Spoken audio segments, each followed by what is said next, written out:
habang tayo'y manalangin. Sa ngalan ng Ama, ng Anak, ng Diyos, Amen. Our Father, who art in heaven, hallowed be your name. Your kingdom come, your will be done on earth as it is in heaven. Give us this day our daily bread, and forgive us our trespasses, as we forgive those who trespass against us. And lead us not into temptation, but deliver us from evil.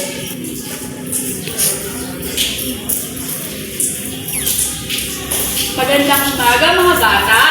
Magandang umaga po, teacher. Siupo ng lahat. Meron bang lumibat ngayon sa ating klase? Wala po, teacher. Magaling. Ano-ano nga ba ang ating tinilakay noong nakaraang? Bakit ang tinalakay natin noong nakaraang araw? Sige nga, Jennifer. Ang tinalakay po natin ay tungkol sa Ang tinalakay po natin ay tungkol sa mga komunidad sa paglilinis ng katawan. Magaling. Ano-ano nga ba ang mga karamitan sa paglilinis ng katawan? Sige nga, Ria. Sabon. Magaling. Ano pa? Shampoo. Sige, tumayo ka, Rubian. Shampoo. Magaling. Ano pa? Meron pa ba? Toothbrush. Magaling. Ilan lamang yan sa mga kagamitan sa paghuhugot at sa paglilinis ng katawan. Ngayon naman ay maglalaro tayo. Gusto nyo bang maglaro mga bata? Opo, teacher. Mabuti. Ang tawag sa larong ito ay hulaan mo gamit sa kusina to. Kayo ay hatiin ko sa dalawang grupo. Magbibigay ako ng mga larawan ng mga kagamitan na tinutukoy sa bugtong. Ang gagawin nyo ay huhulaan nyo ang tamang sagot sa bugtong sa pamamagitan ng pagdikit ng mga litrato na sa tingin nyo'y tinutukoy sa bugtong. Ang bawat grupo ay lilinya. Bawat isa sa inyo ay iikot muna ng 2 beses bago nyo idikit ang litrato sa bugtong. Ang unang makapagdikit ng tamang litrato sa bugtong ang siyang panalo. Maliwanag ba mga bata? Opo, teacher. Simulan na natin. Mula kay Ria hanggang kay Jennifer ang unang pangkat ay Princess ang unang pangkat at mula naman kay Jennifer at kay Rubian ang pangalawang pangkat. Magsimula na tayo. Simulan na mga bata. Umitin muna kayo ng 2 beses.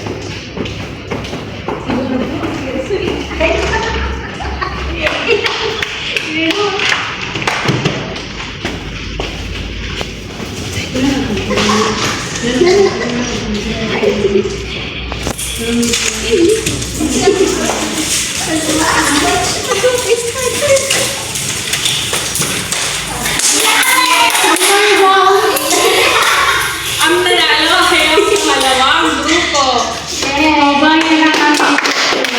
Lapakan niyo ang mga sarili. Yung una. Mukhang nawalaan nyo ng tama ang ating bugtong. Dahil dyan, bigyan nyo ang inyong mga sarili ng winner clap. Alam niyo ba ang winner clap? Ganito. 1, 2, 3, 1, 2, 3, winner! Okay, sabay-sabay natin gawin. 1, 2, 3, 1, 2, 3, winner! Ngayon naman mga bata, may papakita kong larawan sa inyo. Ano ito mga bata? Ria. Mga hugasin po, teacher. Magaling. So, ang pangalawang larawan ay mga bata, ano naman ang makikita niyo sa larawan ito? Ria. Teacher, mga hugasin po. Magaling. So, ito naman ang pangalawang larawan. Ano naman ito mga bata? Sino pa? Mga bata? Rubian. Hindi ba lagi lang si Ria? Isa pong kusina na may malinis na mga kagamitan. Magaling. Ano ang napansin nyo sa dalawang larawan? Rubian. Teacher, ang unang larawan po ay ito po ay mabulo at maruming mga ugasin. At habang ang pangalawang larawan po ay ito po ay malinis at maayos. Magaling. Ano naman ang mas gusto niyo sa dalawang larawan? Teacher, ako po. Rhea. Teacher, ang gusto ko pong larawan ay ang pangalawang larawan po dahil ito po ay nagpapakita ng malinis at maayos na kusina. Mahusay.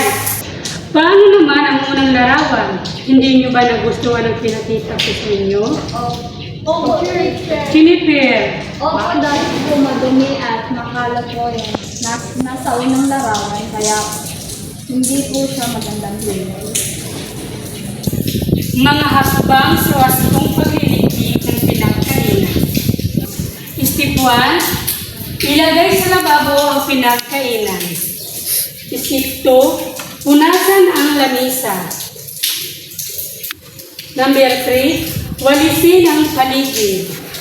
Number 4. Itapon sa basurahan ang kalat. Number 5.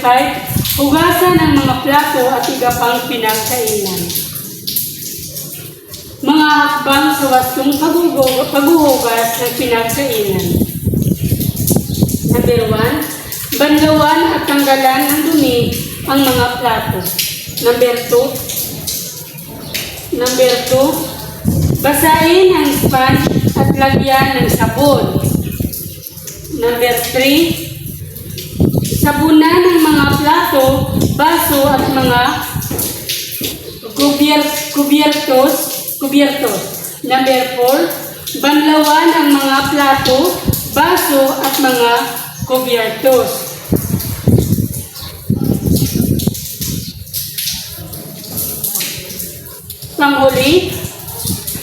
Panghuli mga bata, ilagay sa dish rack ang mga binanlawang plato, baso at kubyertos. Pang-anim, gamit ang malinis na tila, punasan ang mga pinahugasan at ilagay ito sa tamang lagayan. Mga bata, nagliligpit ba kayo ng inyong pinagkainan sa inyong bahay? Opo, teacher. Pagkatapos po kumain. Ikaw, Princess, nagliligpit ka ba sa inyong pinagkainan? Ikaw, Ruby. Opo, palagi po. Ikaw, Pintes. Opo, teacher. Baka pagkatapos ng kumain, alis agad. Hindi po, teacher. Magaling. Yung kapatid ko ni Ruby ang ganun. Mga bata, naisasagawa niyo ba ito? Naisasagawa niyo ba ang mga hakbang na ito sa paglinis at paghugas ng inyong pinagkainan? Rubian, naisasagawa mo ba? Opo, teacher. Ikaw, Rhea, Opo, teacher. mabuti naman. Mga bata, pagkatapos niyo kumain, ano ang inyong ginagawa? Rhea, Nag-review po ng Rubian, ano ang ginagawa mo pagkatapos mong kumain? Wait lang, nasirbihan ka. Nilalagay ko ang mga plato sa tamang ano ba siya? Hindi mo inugasan. Nilalagay agad. Si Steve. Ikaw naman, Princess, ano ang ginagawa pagkatapos mong kumain? Hinugasan ko po yung pinggan, teacher. Magaling. Ikaw, Rhea. Sabi mo, ikaw pang mag-answer. Ano ang ginagawa mo? May idea ka pa ba? Kung ano ang ginagawa mo pagkatapos mong kumain? Ano ang ginagawa mo pag... Halimbawa kayong pamilya, pagkatapos mong kumain. Pinupalasan ko po yung mesa namin. Pagkatapos kami kumain. Magaling. Bago kumain. Tama mga bata. Tama naman ang inyong mga sagot mga bata. Pagkatapos yung kumain, ligpitin nyo ang inyong pinagkainan. Tapos, hugasan nyo ang inyong pinagkainan para makaiwas tayo ng mikrobyo ng ating tahanan. Makaiwas tayo sa sakit para mapanatili malinis ang ating tahanan. Mga bata, ano nga ulit ang mga hakbang sa pagkawastong panliligid at paghuhugas ng pinagkainan? Sige, Jennifer. Dapat ulitin mo ng pinagkainan bago ito hugasan. Magaling. Ano pa ang mga paraan o hakbang sa paglilinis o pagliligpit ng mga pinagkainan? Sige, Rhea, tumayo ka. Teacher, ilagay ko sa lababo ang pinagkainan. Punasan po ang mesa at balitaan po ang paligid. Mahusay. Bakit kailangan natin linisin o ligpitin ang ating mga pinagkainan? Sige nga, Rubian. Para po, teacher, makaiwas po ng sakit. Magaling. Ano pa ang dahilan ng paglilinis at pagliligpit sa ating mga pinagkainan? Sige, Rhea. Teacher, para po mapanatili ang malinisan at kaalisan ng ating tahanan. Para hindi po tayo ay magpilitan at magkaroon ng ayos na pagkakas. Mahusay. Mukhang makikinig na kayo sa ating aralin. Ngayon ay maglalaro ulit tayo. Gusto nyo bang maglaro ulit, mga bata? Oo, teacher! Kayo ay hatiin ko sa dalawang grupo. Ang bawat grupo ay maghahanda ng pailing dula-dulaan. Ang dula-dulaan na inyong gagawin ay tumatalakay sa wastong paghuhugas at pagliligpit ng pinagkainan. Dala akong mga gamit na maaari nang gamitin sa inyong dula-dulaan. Ngunit ito ay may kulang. Kaya nais ko na kayo ay maging creative sa pag-representa ng inyong dula-dulaan. Kayo ay gumamit ng mga bagay na maaari nang makita dito sa ating silid-araran upang gamitin nyo sa inyong pagdudula-dulaan. Maliwanag ba, mga bata? Oo, teacher! Kayo ay hatiin ko sa dalawang grupo. Ang grupo nila mula kay Rhea hanggang kay Princess ang unang grupo at mula naman kay Rubian hanggang kay Jennifer ang pangalawang grupo. Maliwanag ba, mga bata? Oo, teacher!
Galing! Palakpakan natin ang unang grupo.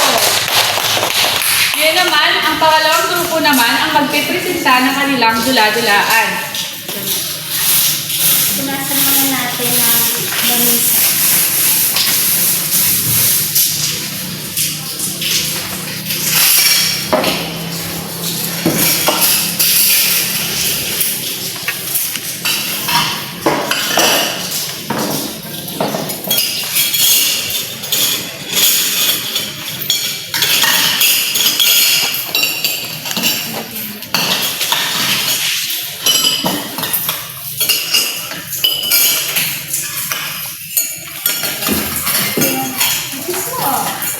Tapos, lagay natin dito.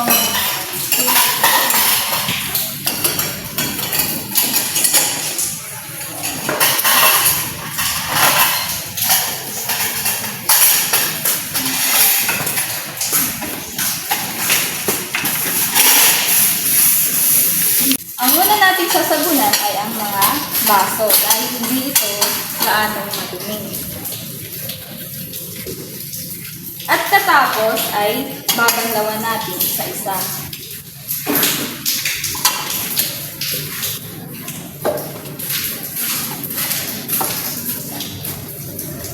At katapos naman ay ilalagay natin sa tamang lalagyan. Yun lang po, teacher. Palakpakan natin ang pangalawang grupo. Mauhusay ang bawat grupo. Dahil dyan, bibigyan ko kayo ng mga award. Kaya lumapit kayo dito sa harapan upang tanggapin ang award na ibibigay ko sa inyo. Ang unang grupo ay makakatanggap ng Teamwork sa Dishwashing Award. Lumapit kayo dito, Group 1.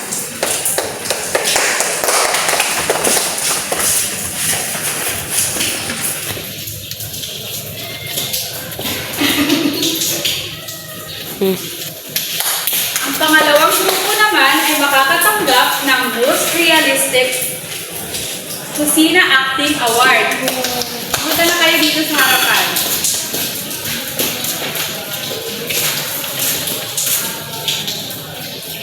Ngayon naman mga bata, kumuha kayo ng isang buong papel at sagutan ito.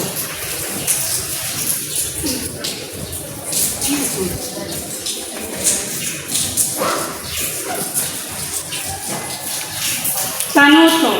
Gamit ang titik E hanggang titik A, isaayos ang mga sumusunod sa hakbang.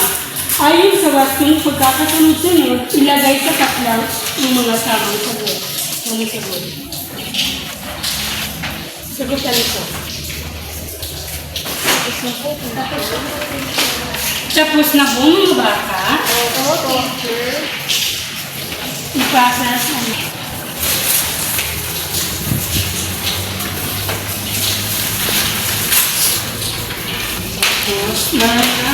Ngayon naman mga bata, kumuha kayo ng inyong kwaderno at isulat ang inyong takdang aralin.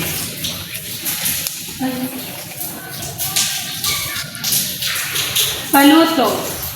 Mag-obserba sa bahay kung paano mag-uugat ni pinagkainan ng inyong mga magulang o kapatid. Isulat sa papel ang mga napansin, obserbahan at ipasa at ipaliwanag sa sumusunod na araw. Tapos na po, teacher. Tapos na po mga bata. Opo, teacher. Hanggang dito na lang ang ating aralin mga bata. Paalam mga bata. Paalam po,